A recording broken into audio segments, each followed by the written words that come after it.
Assalamualaikum warahmatullahi wabarakatuh. Berjumpa kembali di channel ini. Semoga adik-adik sekalian dalam keadaan sehat selalu, walaupun belajarnya dari rumah.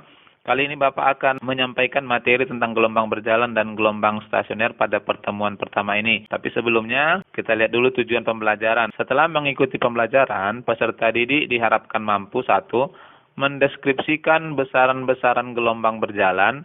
Yang kedua, menentukan simpangan dari gelombang berjalan. Yang ketiga, membedakan fase, sudut fase dan beda fase gelombang. 4. Mendeskripsikan karakteristik gelombang stasioner. Inilah tujuan belajar kita pada pertemuan pertama ini. Baik, kita lihat dulu gelombang berjalan. Kita mulai dari persamaan simpangannya. Nah, ini adalah salah satu gelombang berjalan ya. Kalau kamu perhatikan di sini, gelombangnya merambat pada media ini. Gambar pertama ini adalah pada fixed end atau ujung terikat. Di sini amplitudonya 50, frekuensinya juga 50, tegangannya maksimum.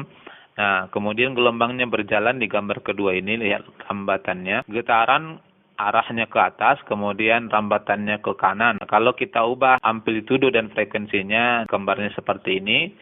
Kalau untuk gelombang ujung bebas, ya sama, ini frekuensi dan amplitudonya kita naikkan. Ini lebih tinggi amplitudonya. Lalu kemudian kalau frekuensinya kita turunkan, nih polanya lebih nampak seperti gelombang. Lalu kemudian kalau amplitudonya juga kita turunkan, maka seperti ini tampilannya. Ini adalah salah satu gelombang berjalan. Baik, kita lihat dulu. Gelombang berjalan adalah gelombang yang memiliki amplitudo konstan di setiap titik yang dilalui gelombang. Misalnya gambar ini adalah gelombang yang pertama kali bergetar ke atas, kemudian merambat ke kanan ya, dengan amplitudo Y positif di atas, Y negatif di bawah, dan panjang gelombangnya, beberapa gelombang ini dibuat X sampai titik P. Jika titik O digetarkan dalam selang waktu T sekon, maka simpangan di titik O adalah sesuai dengan getaran ya, Y awal atau Y0 adalah A sin omega T. Inilah persamaan getaran di titik O yang kemudian akan merambat ke kanan. Lalu titik P berada sejauh X dari O. Fasenya terlambat dibandingkan O, karena ketika O bergetar, P masih posisi diam. Maka simpangan getar di titik P saat O bergetar selama T adalah Y titik P sama dengan A sin omega TP. Dengan TP itu adalah waktu yang dibutuhkan titik P untuk bergetar. Dalam hal ini, TP adalah T dikurang T aksen. T tadi adalah waktu bergetarnya titik O, dan T aksen itu adalah waktu yang dibutuhkan dari titik O sampai titik P. Jadi sebelum getaran dari titik O tiba di P, titik P belum bergetar gitu ya. Oleh karenanya dalam hal ini T aksen itu adalah X per P, jarak dibagi kecepatan. Sehingga persamaan gelombang di titik P dapat kita uraikan menjadi YP sama dengan A sin omega. Kita ganti TP-nya dengan T kurang X per P. Inilah persamaan gelombang di titik P.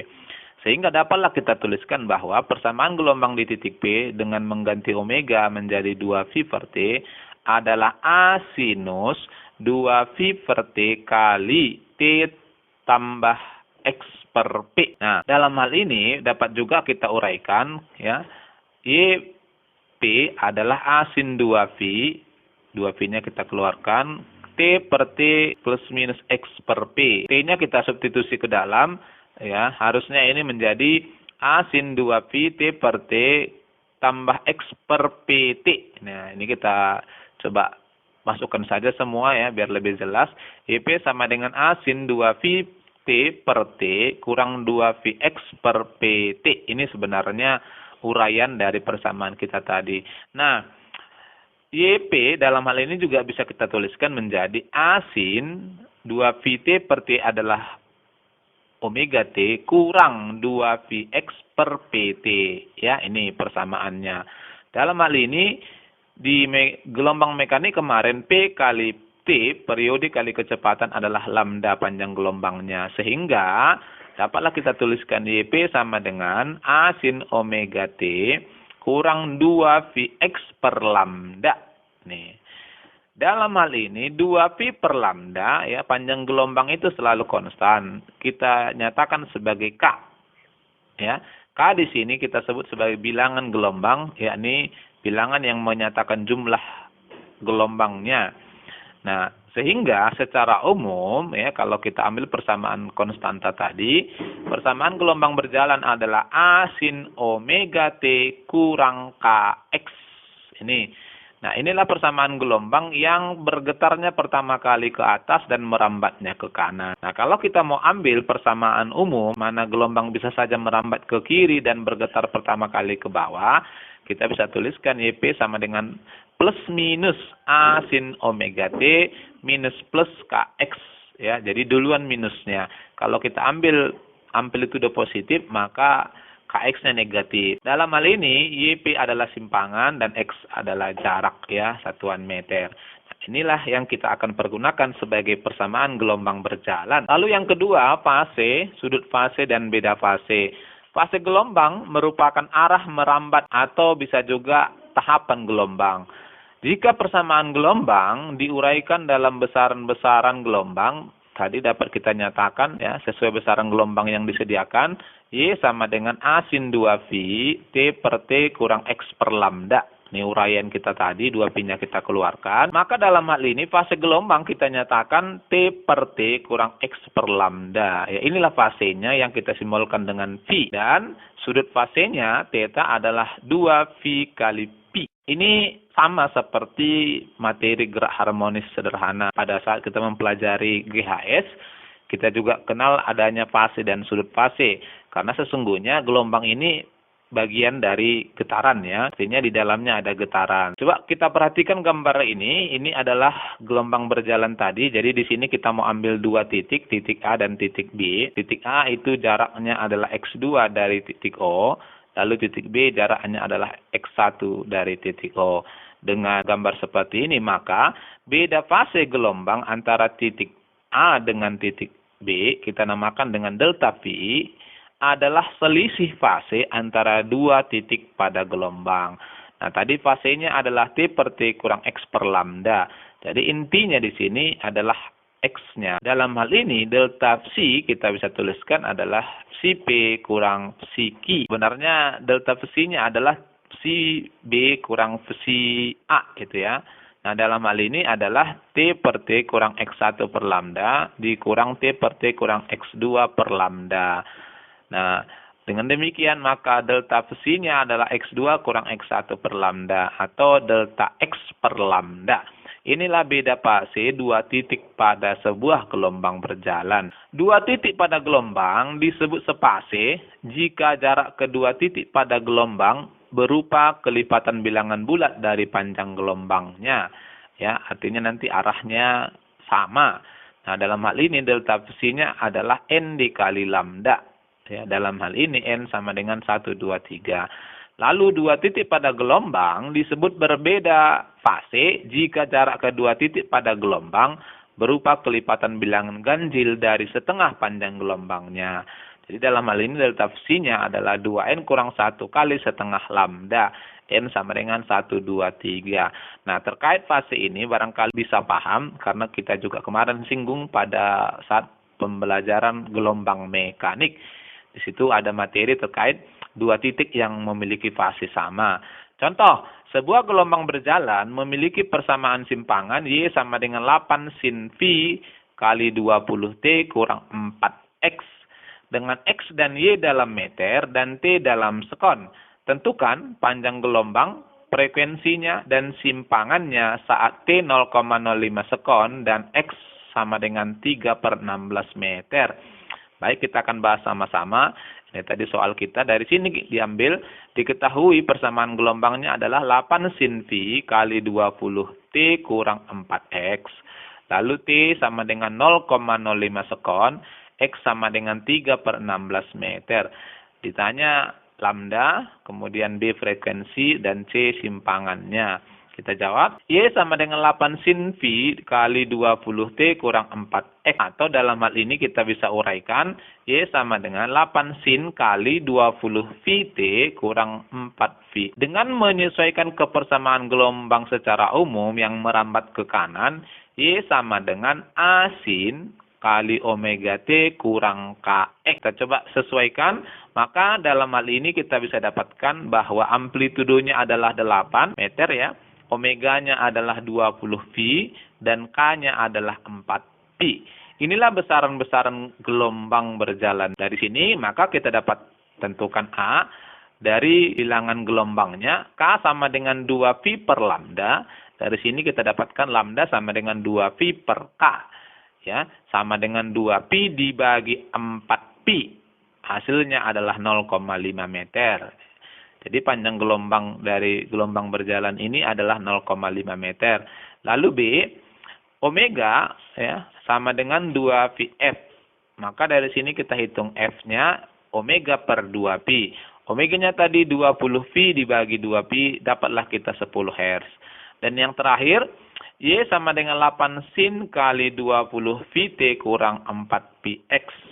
Saat T-nya 0,05 sekon dan X-nya 3 per 16 meter, maka kita substitusi ke dalam, kita ganti T dan X-nya, maka Y sama dengan 8 sin kali 20 V kali 0,05 dikurang 4 pi kali 3 per 16. Nah, dari sini maka Y sama dengan 8 sin 20 V kali 0,05 adalah V.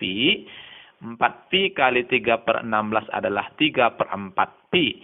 Dapatlah kita di sini Y sama dengan 8 sin seperempat pi. Dengan pi dalam sudut adalah 180 derajat, seperempatnya adalah 45 derajat. Maka Y dalam hal ini adalah 8 kali setengah akar 2, ya, sin 45. Kita dapatkan 4 akar 2 meter. Inilah besar simpangannya saat T 0,05 sekon dan X-nya 3 per 16 meter. Yang ketiga kita akan bahas energi gelombang. Nah, terkait energi gelombang ini, karena gelombang tadi di dalamnya adalah getaran, maka energinya sama juga dengan energi pada getaran, ya, yakni merupakan energi mekaniknya. Kalau adik-adik sekalian masih ingat, dalam hal ini E sama dengan setengah K dikali A kuadrat. Namun kita akan uraikan K-nya. Kalau kalian masih ingat bahwa K itu adalah M kali omega kuadrat. Dengan omega itu adalah 2 V F. Kita kuadratkan berarti 4 pi kuadrat F kuadrat. Dan massa adalah rho kali volume. Dengan volume adalah untuk berbentuk tali ya, seperti silinder mirip luas alas kali panjang. Nah, luas alasnya agar nanti berbeda dengan amplitudo, Bapak simbolkan dengan A kecil di sini. Sehingga K dalam hal ini adalah 4 pi kuadrat F kuadrat rho kali A L. Nah, oleh karenanya maka energi yang dimiliki oleh gelombang berjalan adalah setengah kali 4 hasilnya 2. V kuadrat F kuadrat A kuadrat rho AL. Kalau kita bagi untuk menentukan daya pada gelombang ini, maka kita bagi dengan T ya, sesuai dengan konsep daya. Daya adalah usaha atau energi per T. Kedua ruas kita bagi dengan T. E per T sama dengan 2 V kuadrat F kuadrat A kuadrat rho A kali L per T. Nah, tujuannya apa? Agar kita bisa pergunakan besaran gelombang yang lain, yakni kecepatan rambatannya. Dari ini, dapatlah kita bahwa daya pada gelombang berjalan itu adalah 2 V kuadrat F kuadrat A kuadrat rho kali A kali P. Ya. Ini sesuai dengan besaran yang dimiliki oleh gelombang. Nah, dalam hal ini, I adalah energi gelombang, kemudian K itu adalah konstanta getarannya, A adalah amplitudo, lalu P itu adalah energi tiap satuan waktu ya, sama dengan daya, S adalah frekuensinya, rho massa jenis dari talinya tempat merambatkan gelombang, lalu A kecilnya adalah luas penampang tali, L panjang tali, dan P adalah kecepatan gelombangnya. Yang B kita akan lanjutkan dan bahas sedikit tentang gelombang stasioner.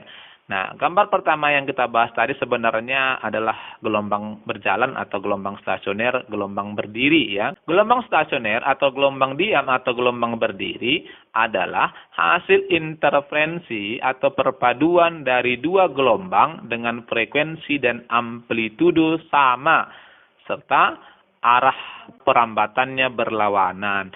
Nah, kalau kita perhatikan dari sini, maka gelombang stasioner itu syaratnya adalah pertama, memiliki frekuensi yang sama, yang kedua, amplitudo sama, yang ketiga, perambatannya berlawanan. Itulah syarat gelombang stasioner. Dan tadi merupakan perpaduan dari dua gelombang atau interferensi. Perpaduan dua gelombang ini menimbulkan amplitudo baru yang lebih besar. Nah, perpaduan titik-titik gelombang yang amplitudonya maksimum, di sini kita sebut sebagai perut. Dan titik-titik gelombang yang amplitudonya minimum kita sebut sebagai simpul. Nanti kita akan bahas lebih lanjut pada saat kita mempelajari gelombang stasioner ujung bebas dan ujung terikat. Jenis dari gelombang stasioner ini kita bedakan atas dua ya. Yang pertama adalah gelombang stasioner ujung bebas atau lost end, lalu yang kedua adalah ujung terikat atau fixed end. Inilah dua gelombang stasioner yang mana dalam pertemuan berikutnya akan kita lihat persamaannya, kemudian jarak simpul dan perut masing-masing gelombang. Sekaligus juga di pertemuan kedua kita bahas tentang percobaan Milde terkait dengan menentukan panjang gelombang pada tali. Nah, untuk pertemuan pertama ini barangkali sampai di sini ya. Kita akan perkuat nanti di evaluasi bab terkait dengan penguatan konsep-konsepnya. Assalamualaikum warahmatullahi wabarakatuh.